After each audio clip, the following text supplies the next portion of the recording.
Al-Huda TV. Bismillahirrahmanirrahim. Assalamualaikum warahmatullahi wabarakatuh. Alhamdulillahilladzi an'ama 'alaina bi ni'matil iman wal islam. Asyhadu an la ilaha illallah al-malikul haqqul mubin wa asyhadu anna Muhammadan abduhu wa rasuluhu shadiqul wa'dil amin. Allahumma shalli wa sallim ala sayyidina Muhammadin sayyidil mursalin khatamin nabiyyin wa ala alihi wa ashabihi ajma'in. Amma ba'd. Rabbi shrah li sadri wa yassir li amri wahlul 'uqdatam min lisani yafqahu qawli.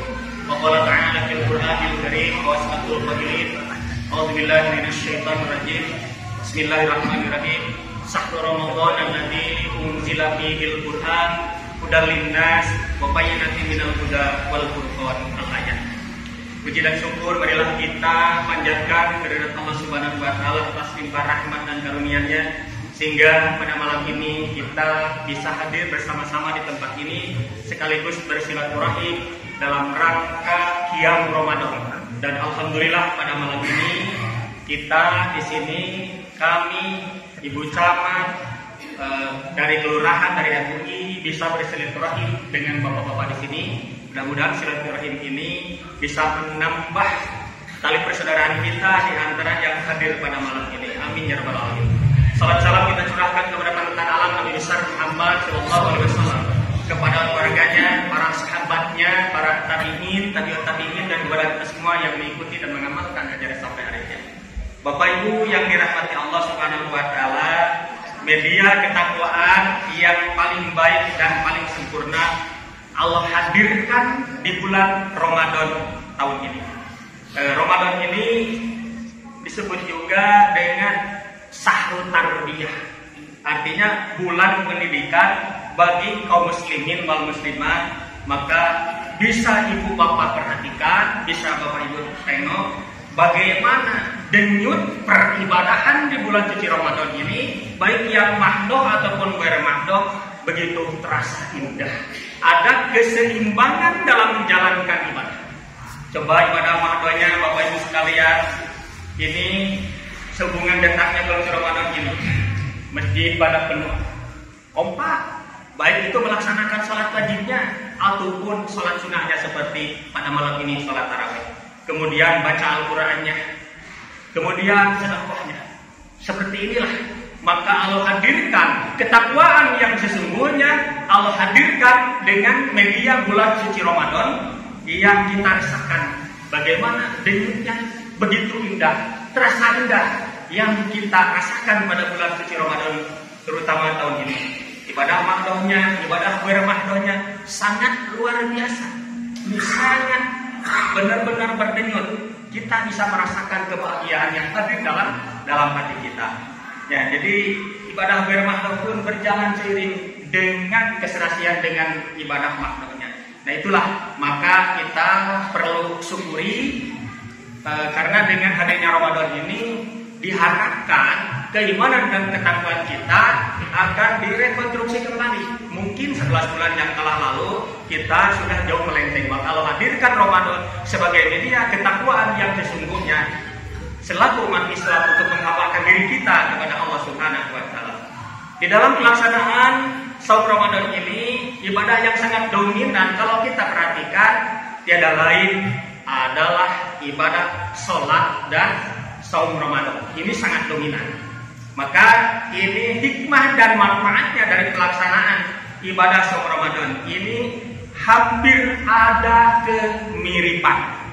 Jadi hikmah mendirikan sholat dan hikmah melaksanakan ibadah saum ini, dua amalan ini hampir ada dua kemiripan untuk kita renungi. Yang pertama, kalau ibadah saum adalah itu dimensinya ada dua dimensi. Yang pertama adalah dimensi pencegahan. Artinya orang yang sedang melaksanakan ibadah saum benar-benar harus menjaga tindak tanduk dan emosi.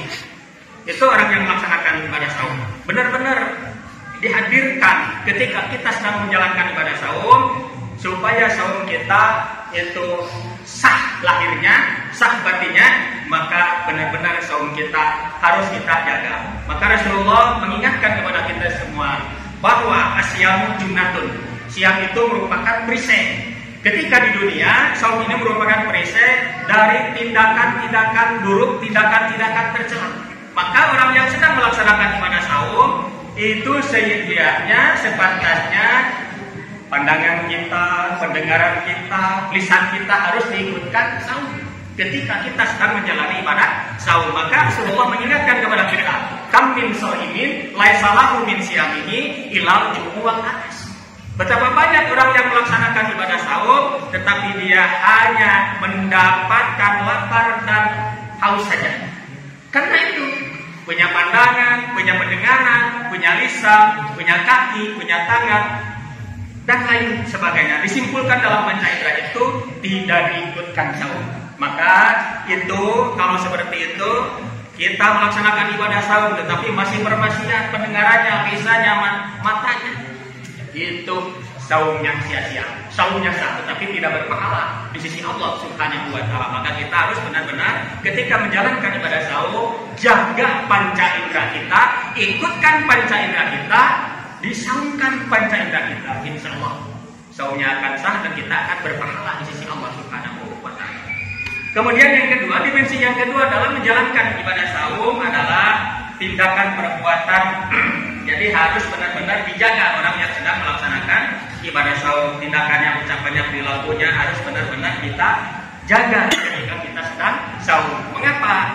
Karena dari sinilah, sebagaimana yang dipesankan oleh Rasulullah SAW, saum kita akan diterima oleh Allah Subhanahu wa Ta'ala asalkan kita bisa menjaga omongan-omongan yang tidak berguna, omongan-omongan yang tidak bermanfaat, omongan-omongan yang berbau maksiat. Maka itu harus dihindari oleh kita. Itu. Jadi saum kita akan diterima selagi kita tidak berkata tidak baik. Itu. Jadi kita harus benar-benar menjaga perkataan ketika kita sedang saum. Jangan sampai ketika kita menjalankan ibadah saum, kata-kata kita tidak baik. Kemudian niat kita tidak baik. Ini supaya saum kita benar-benar bermanfaat dan berpahala di sisi Allah Subhanahu wa Ta'ala. Kemudian untuk dimensi sholat, maka dimensi sholat itu bagi kita adalah dimensi spiritual. Ketika kita menjalankan ibadah sholat, maka kita akan menemukan itu ketenangan yang hakiki. Karena ketenangan hakiki itu bukan terletak di dalam jabatan yang tinggi, harta yang melimpah, tetapi ketenangan yang hakiki itu adalah ketenangan hati kita. Insya Allah dengan menjalankan sholat dengan waktu, diiringi dengan penuh keikhlasan kepada Allah, kita akan mendapatkan ketenangan spiritual. Seperti itu Allah firmankan di dalam surat Al-Ra'd ayat 29.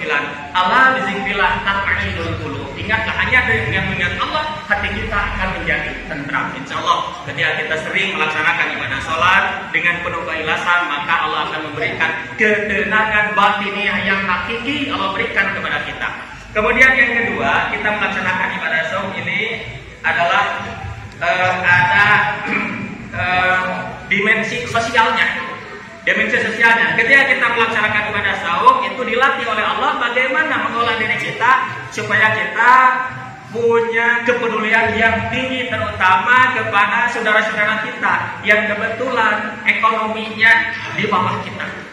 Nah, kita hadirkan Ramadan ini supaya kita punya kepedulian yang tinggi. Maka Rasulullah berpesan, maka ibadah yang utama setelah kita menyembah Allah Subhanahu wa Ta'ala adalah idkhalus sururi ala qalbil mu'minin, memasukkan rasa kebahagiaan kepada orang-orang yang beriman. Memasukkan kebahagiaan itu bisa dengan cara jalan tutur kata, bisa dengan cara jalan berbagi kebahagiaan, seperti itu.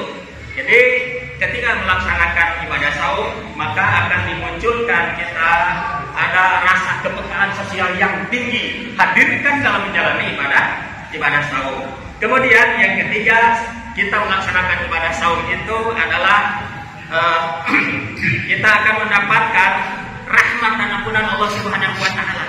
Sebagaimana baginda Rasul mengingatkan kepada kita, man shauma ramadana imanan wa ihtisaban ghufira lahu ma taqaddama min dhanbi.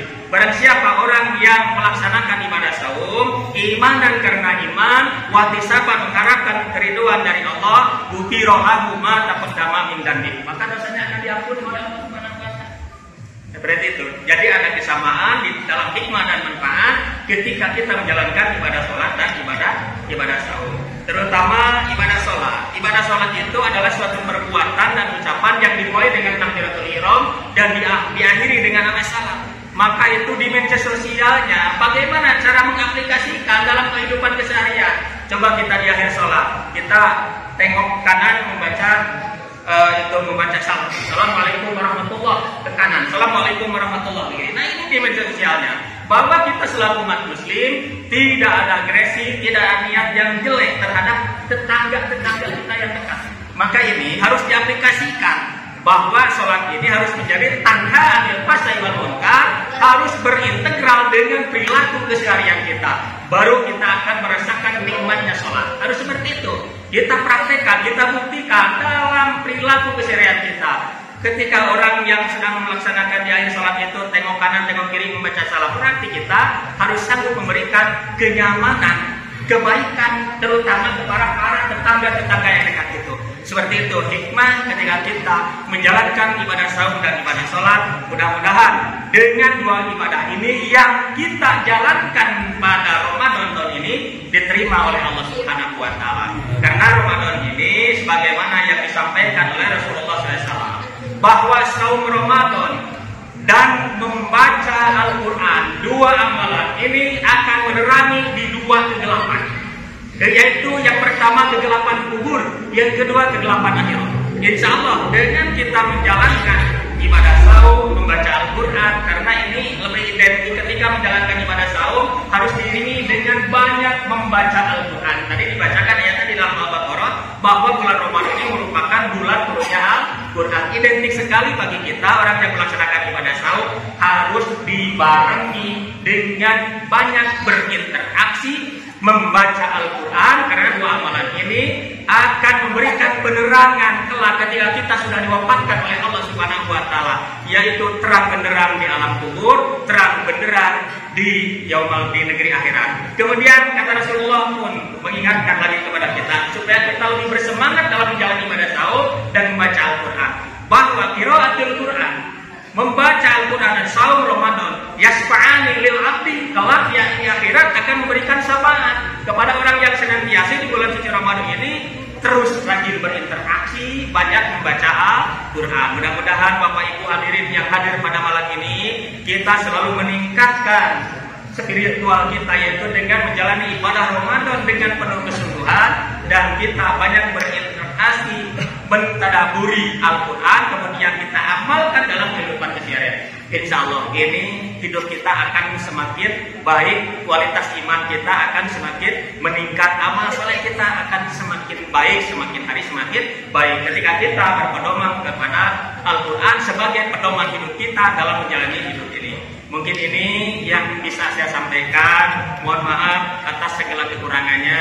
Hadanallahu wa iyyakum ajmain. Billahi fi sabilillah. Wassalamualaikum warahmatullahi wabarakatuh.